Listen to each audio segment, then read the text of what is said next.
जय श्री राम, हर हर महादेव। मैं नन्हे पहलवान, आप देख रहे हैं स्लो जिंदगी, बाबा की खरी खोटी। मेरे साथ हैं रोज की तरह श्रीकांत भाई। श्रीकांत भाई, बहुत स्वागत है आपका। खबर है कि उत्तर प्रदेश में बंगाल की तरह एसआईआर हो रहा है। बंगाल में तो सर रोहिंग्या और बांग्लादेशी खुद भाग रहे हैं ना। किसी ने एक्चुअली एसआईआर को एनआरसी से जोड़ दिया है।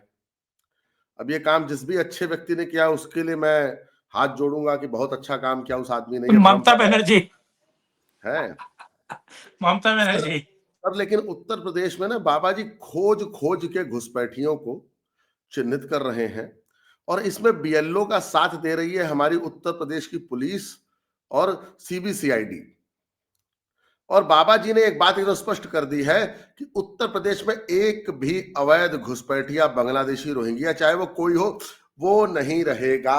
मैं उत्तर प्रदेश को घुसपैठिया विहीन कर दूंगा।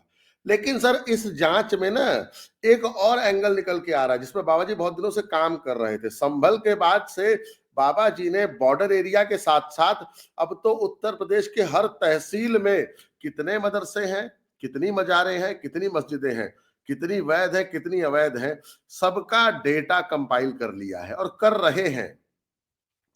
और ऐसा लग रहा है कि 27 के चुनाव से पहले जो अखिलेश यादव की मेन पावर फोर्स थी ना, उसको योगी जी सर तितर बितर कर देंगे। सर वो मस्जिदों की तकरीरें थी ना जो शुक्रवार को समाजवादी पार्टी के फेवर में बातें करती थी, बाबा जी उन सब मस्जिदों को ढा देंगे। वो अवैध बूचड़ खाने, वो अवैध मस्जिदें, वो अवैध मजारें। जो मेरे पास खबर है, जरा इस खबर की डिटेल बताएं श्रीकांत भाई दर्शकों को।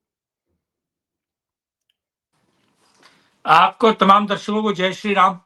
सभी को नमस्कार। और आज का वीडियो बहुत महत्वपूर्ण है, मैं आपको बताता चलूं।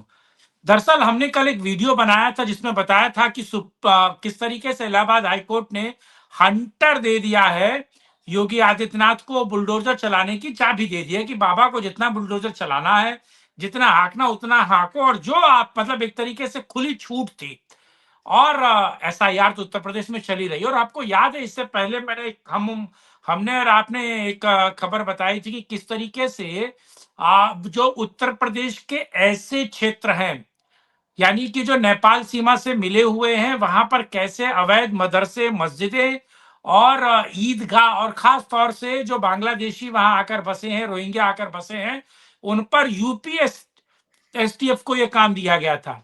आपको याद है ना? हमने इस वीडियो को बनाया था, दर्शक भी इस बात को जानते हैं। दरअसल एक कहते हैं कि जब आप पेड़ लगाते हैं, ये कोई पौधा लगाते हैं, तो वो पौधा जब बड़ा होता है, वो पेड़ बनता है, तो तब जाकर वो फल देता है। लेकिन इतना जल्दी फल देगा, मुझे इस बात का यकीन नहीं था।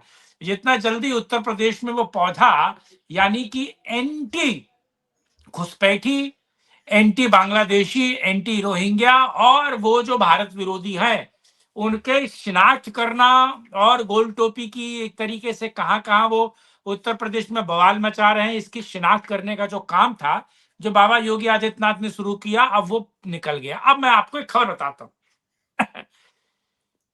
बीएलओ तो अपना काम कर ही रहे हैं, एसटीएफ अपना काम कर रहा है, लेकिन इस काम से निकल क्या रहा है? दरअसल बहराइच का वो इलाका है, और जो रक्सौल का इलाका है, वो सभी इलाकों में आपको पता है अवैध मस्जिदें निकली हैं। अवैध मस्जिदें यानी कि वो पेपर पर नहीं रजिस्टर्ड है। अवैध मदरसे निकले हैं, यानी कि वो पेपर पे रजिस्टर्ड नहीं है। और ऐसी पूरी की पूरी कॉलोनी निकली है, ऐसी पूरे की पूरी कॉलोनी निकली है जो जो अवैध घुसपैठी है, और इनकी संख्या हजारों में बताई जा रही है। और मैं आपको एक और बताता हूँ, चलिए मुझे ये बताइए। उत्तर प्रदेश में एक मदरसे हैं। अब इस मदरसे में पढ़ने वाला व्यक्ति कहाँ का होगा नन्हे भाई? इस मदरसे में पढ़ने वाला व्यक्ति तेलंगाना का है, आंध्र प्रदेश का है, पश्चिम बंगाल से उठकर आ रहा है, और यहाँ पर पश्चिम बंगाल से उठकर आ रहा है, यहाँ पढ़ रहा है। यानी कि उत्तर प्रदेश के मदरसे में उत्तर प्रदेश के जाहिल जिहादी नहीं है। उत्तर प्रदेश के मदरसे में पश्चिम बंगाल से आ रहे हैं, तेलंगाना से आ रहे हैं, आंध्र प्रदेश से आ रहे हैं, और ये सारे जाकर उत्तर प्रदेश में पढ़ रहे हैं। अब मेरे जो समझ नहीं आ रहा कि ऐसा क्या हो रहा है, ऐसा क्यों हो रहा है, और ऐसा क्या हिसाब है कि बाबा को ये सारी चीजें पूर्व अनुमानित थी, यानी कि पहले से पता थी। और एक और चीज मैं आपको बताऊं, एलडीए की जमीन है, लखनऊ डेवलपमेंट अथॉरिटी की एलडीए है, एलकेओ में, यानी कि लखनऊ में जमीन है। आजकल वहां बड़ा सर्वे चल रहा है गुरु। वहां जो अवैध बस्तियां हैं, अवैध बस्तियों में अवैध बांग्लादेशी और रोहिंग्याओं ने जो अड्डा जमाया था, और वो किस तरीके से 7-7, 8-8 हजार में सफाई कर्मचारी का काम कर रहे थे, किस तरीके से कहा जाए कि पूरे के पूरे लखनऊ के आसपास अवैध बस्तियां, और रात में स्नेचिंग का काम, चोरी का काम, शटर काटकर चुराने का काम, और 2-2, 3-3 हजार में गोली चलाने का काम, छर्रा चलाने का काम, ये सभी कर रहे थे।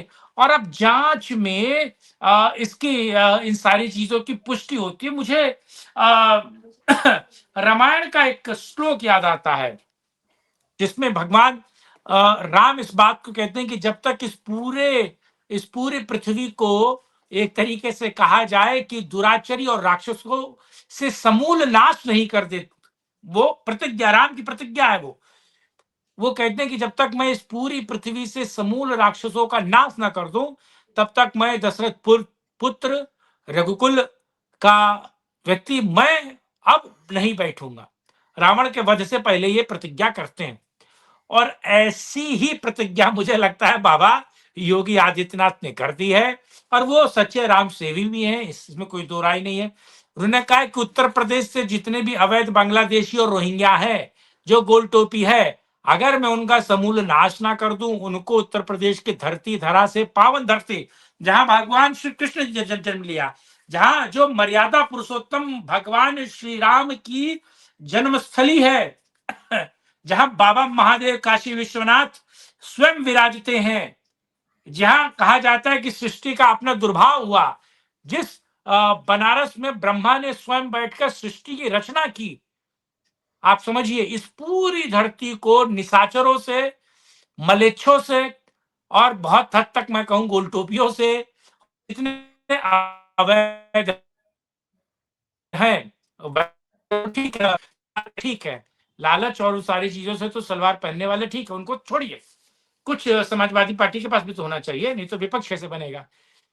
दरअसल ये एक बहुत बड़ी ध्वनि, एक बहुत बड़ी बात बाबा योगी आदित्यनाथ कर रहे हैं, और इसका फायदा आप 2027 के चुनाव में देखेंगे, क्योंकि ये अवैध समाजवादियों ने बसाए महाराज, समाजवादियों ने बसाए। बीएसपी इन मामलों में आंखें मूंद के रही। देखिए, जो तटस्थ होता है, तटस्थ यानी कि वो ना लेफ्ट बोलता है ना राइट बोलता है, वो सबसे बड़ा इस बात का एक तरीके से कहा जाए जो अपराध होता है उसका साक्षी होता है। और उत्तर प्रदेश में खास तौर से जब बीएसपी तटस्थ रही, बीएसपी ने इसके मामले में कुछ नहीं बोला, और किस तरीके से प्रयोजित तरीके से, सुनियोजित तरीके से, प्लान तरीके से समाजवादियों ने इनको जगह मुहैया करवाई, इनके नागरिकता के तमाम दस्तावेज बनवाए, इनको अवैध मस्जिदों को घेरने की जगह दी, इनको मदरसे बनाने की, वो भी अवैध मदरसे बनाने की जरूरत, वो जगह दी।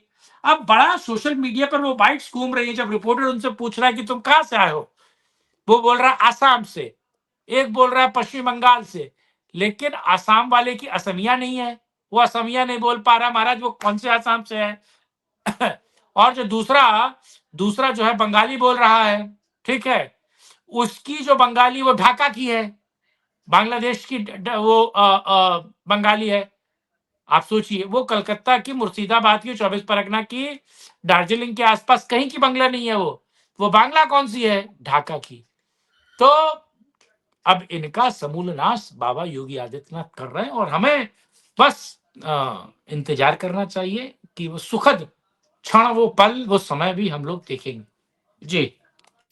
सर लेकिन एक बात बताइए ना, जैसे ममता वहां सड़क पे उतर रही हैं, उनके एमएलए धमकी देते हैं, और जिस तरह से बीएलओस को धमकाया जा रहा है, सर ये दाल यूपी में तो गल नहीं पा रही है।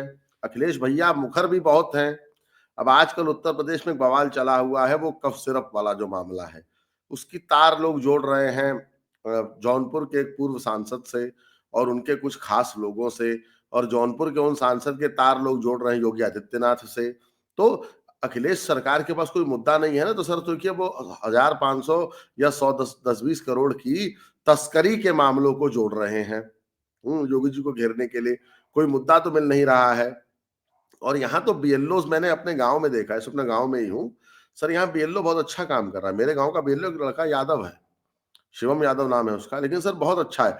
हर घर जाके उसने फॉर्म भरा है, कलेक्ट किया है और जमा करा रहा है, अपडेट कर रहा है। तो सर उत्तर प्रदेश में तो मुझे नहीं लगता कि कोई रोहिंग्या बांग्लादेशी अवैध वोटर या अवैध वोट के रूप में 2027 में वोट देने जा रहा है। तो अखिलेश यादव के लिए तो सर पहले ही हार के कुछ कारण एकदम तय हो चुके हैं। भाई उनका एक बहुत खास वोटर था ना, गोल टोपी, अवैध गोल टोपी बांग्लादेश वाला, सर वो तो गया, उसकी तो टांग काट ली योगी जी ने, उसका वोट काट लिया। अखिलेश यादव का बिलबिलाना मुझे एकदम जायज लगता है। सर होता पता क्या है, कभी कभी सर ना कुत्ते की पूंछ ना सर वो भैंस के या हाथी के पांव के नीचे आ जाती है, तो सर रोता नहीं है, बिलबिलाता है।